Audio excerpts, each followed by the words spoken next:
ગાંધીનગરમાં થોડા દિવસ પહેલા અગર આપણે વિડીયો જોયો હોય કાં તો ન્યૂઝપેપર વાંચ્યું હોય તો એક ભાઈ જીવતા પક્ષીઓને સળગાવીને એને ખાતો હતો અને આ ભાઈએ એને પકડ્યા હતા અને આ પોતે એનિમલ લવર છે, પ્રકૃતિ પ્રેમી છે. તો સમગ્ર ઘટના શું હતી, શું કહેશો તમે?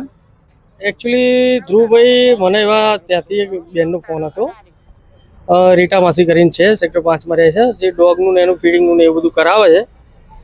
તો એમનો ફોન હતો કે ભાઈ અહીંયા એક ભાઈ છે જીવતા કબૂતરને એવું ખાય છે, બરાબર. એના પહેલાં બી એમને મને કીધું હતું કે એક ભાઈએ ત્યાં જીવતો સાપ સળગાયો હતો, પણ એકચ્યુઅલી એ વખતે હું ગયો હતો પણ એ ભાઈ મળ્યા નહોતા મને, અને આ વખતે ગયો તો પકડાઈ ગયા.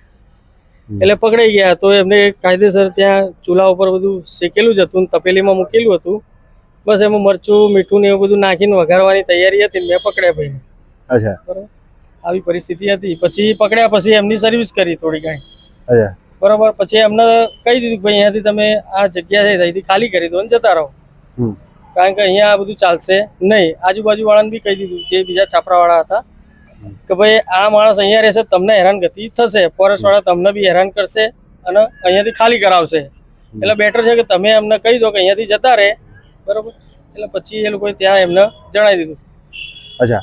તો એ માણસ પક્ષીઓને પકડીને શેકીને ખાતો તો એ ફોટોમાં બચ્ચા પણ હતા અને એવું પણ. એકચ્યુઅલી મમ્મી એના માળામાંથી એમને ભાઈએ લઈ આવ્યા હતા, સાથે બચ્ચાને બી લઈ આવ્યા હતા. બચ્ચા આંખો બી ખુલી નથી, બરાબર.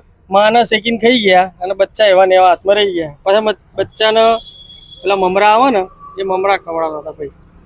અચ્છા. તો તમને એવું લાગે છે કે માનસિક અસ્વસ્થ હોવાના કારણે કે મજબૂરીના કારણે કે ભાઈ એમને આવી આદત પડી ગઈ હશે?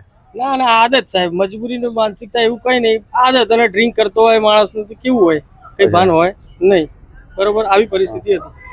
એટલે તમે ટાઈમસર પહોંચીને તમે ભાઈને પકડ્યા ને એમને શિખામણ આપી કે ભાઈ આજ પછી આવું કરીશ તો તમારી ખેર નહીં.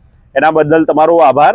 અને શું લાગે છે તમને કે આવા માણસો ગાંધીનગરમાં અગર આ તો એક પકડાયો એવા હશે ખરા? જેટલા હશે આવું દેખાશે તો હું એના માટે તત્પર રહીશ, પકડવા માટે, અને જે કાર્યવાહી થશે એ કરવામાં હું કટિબદ્ધ છું, બરાબર. મારાથી જેટલું થાય એટલું હું કરીશ જ, અને બને એટલું ટ્રાય કરીશ કે આવી વસ્તુ ના થાય, બરાબર. તો આ હતા અજીતભાઈ, જે પોતે પ્રાણી અને પ્રકૃતિ પ્રેમી છે અને ગાંધીનગરમાં સોશિયલ વર્ક પણ કરતા હોય છે.